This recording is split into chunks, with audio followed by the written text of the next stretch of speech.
ini malam ini saya meminta kepada PJ Gubernur agar ini kasus ini tidak terulang lagi tahun-tahun berikutnya.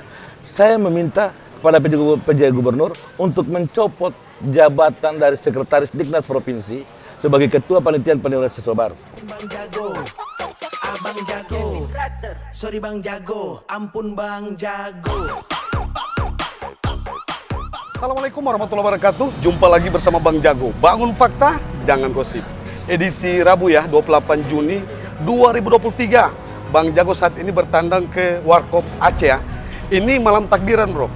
Hari Raya Idul Adha ya.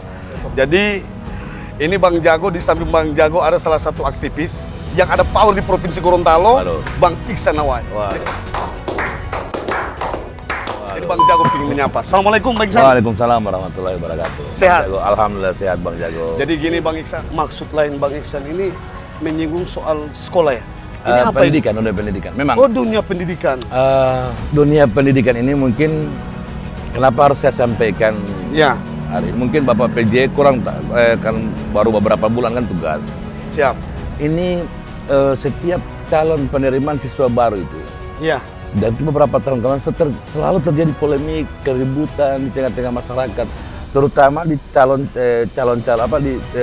calon siswa baru, orang-orang tua siswa baru ini Iya. mengeluh dengan adanya penerimaan siswa baru ini. Ini terkait masalah zonasi. oh jonasi. Memang zonasi itu ada kebijakan dari pusat. Siap. Ya.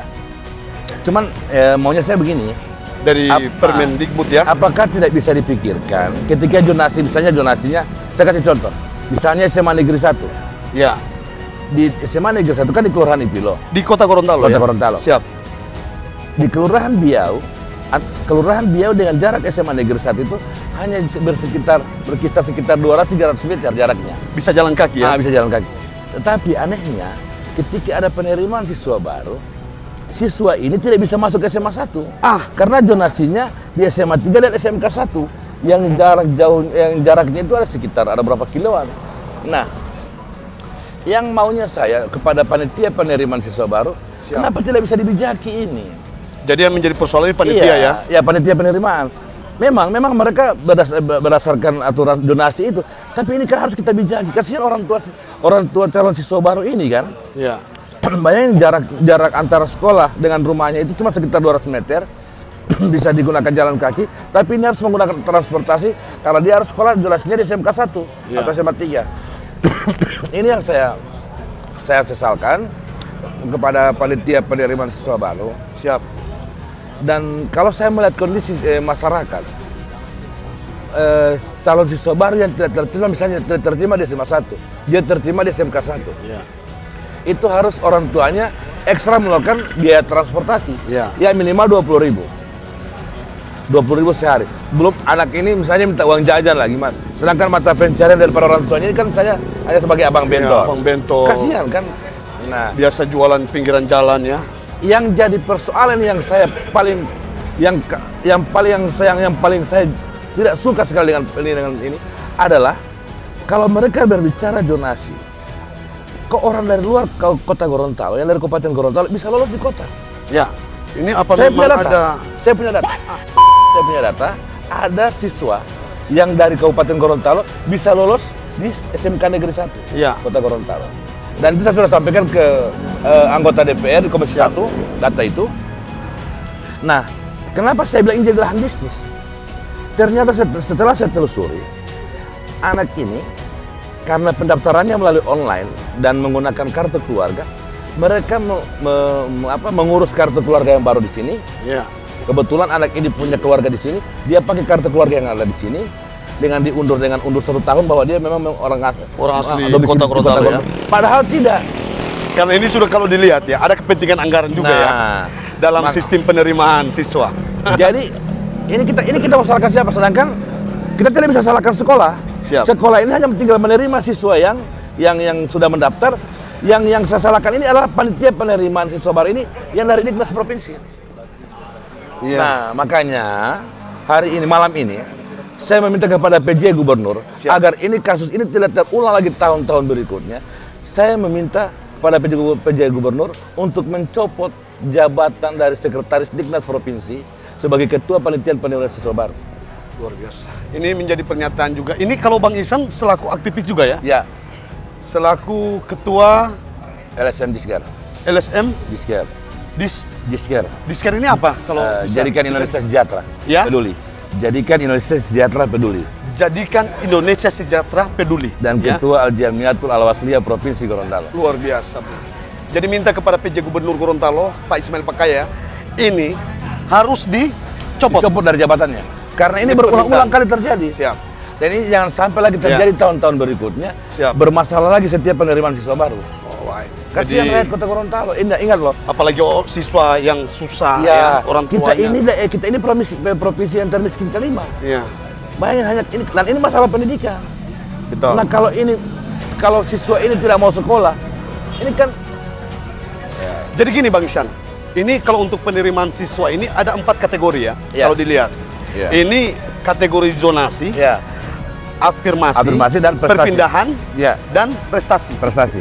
Ya, kalau menurut Bang Ihsan itu gimana? Ya, kalau apa memang afirmasi mereka itu- ambil dalam afirmasi zonasi afirmasi? Yang bermasalah ini yang zonasi. Oh. Kalau afirmasi itu misalnya orang tuanya misalnya tugasnya dia dari Manado orang tuanya, Ya, betul. kemudian dapat tugas di Gorontalo. Betul. Ikut bapaknya, Nah, ikut bapaknya ibunya, karena bapak ibunya ditugas di Gorontalo. Ya. Nah, mau tidak mau dia mesti ambil jalur afirmasi Betul. itu. Dan ketiga jalur prestasi. Ya. Kalau anak yang memiliki prestasi, nah dia bisa Pasti masuk bisa ditampung juga sekolah-sekolah yang memang- persoalan yang paling parah ini adalah zonasi. zonasi ya. Rumah yang jarak dengan sekolah cuma 100-200 meter, Ya. si calon siswanya tidak bisa bersekolah di situ. Malah zonasinya di yang 4 kilo 3 kilometer dari rumahnya ini. Betul.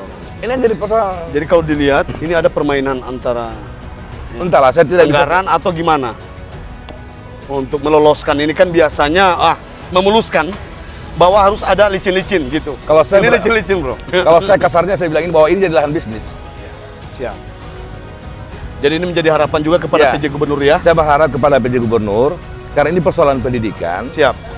Saya meminta bahwa ini harus jadi perhatian betul oleh PJ Gubernur, dan hari ini juga saya meminta kepada PJ Gubernur untuk mencopot jabatan Sekretaris Diknas Provinsi.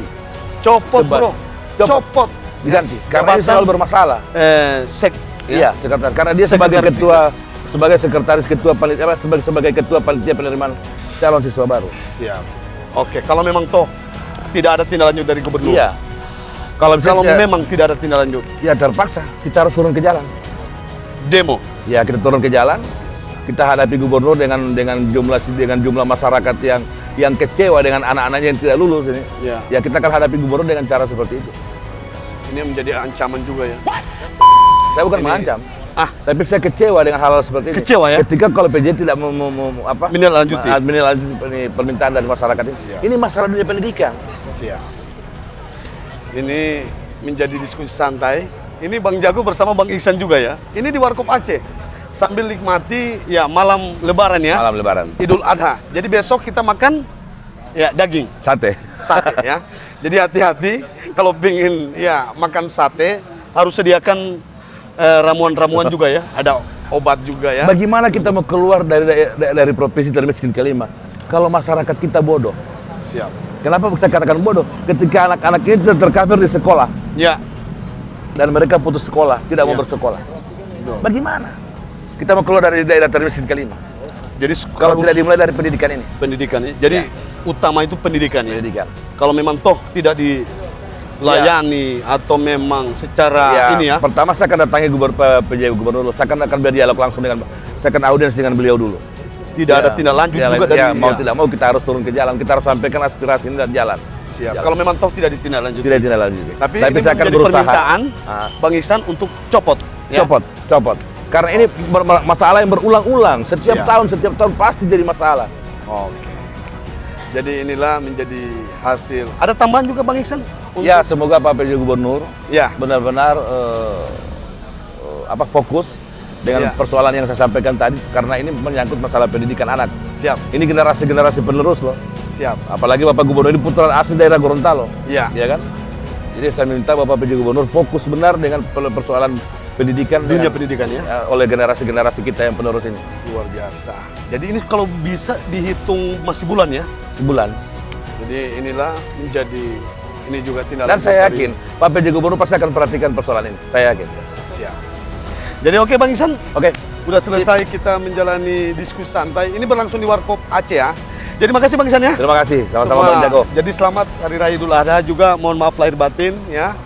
Kalau memang ada salah apa semua ya. Oh iya, sama-sama. Jadi, Minal Bang, aidin wal faidin. Iya. Maaf lahir batin. Siap. Jadi makasih. Jadi Sama-sama. setelah Bang Jago diskusi santai bersama Bang Iksan yang ada power block.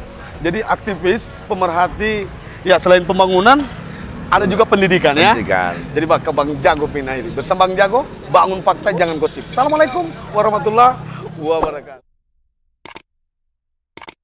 Bang Jago, Abang Jago, sorry Bang Jago, ampun Bang Jago.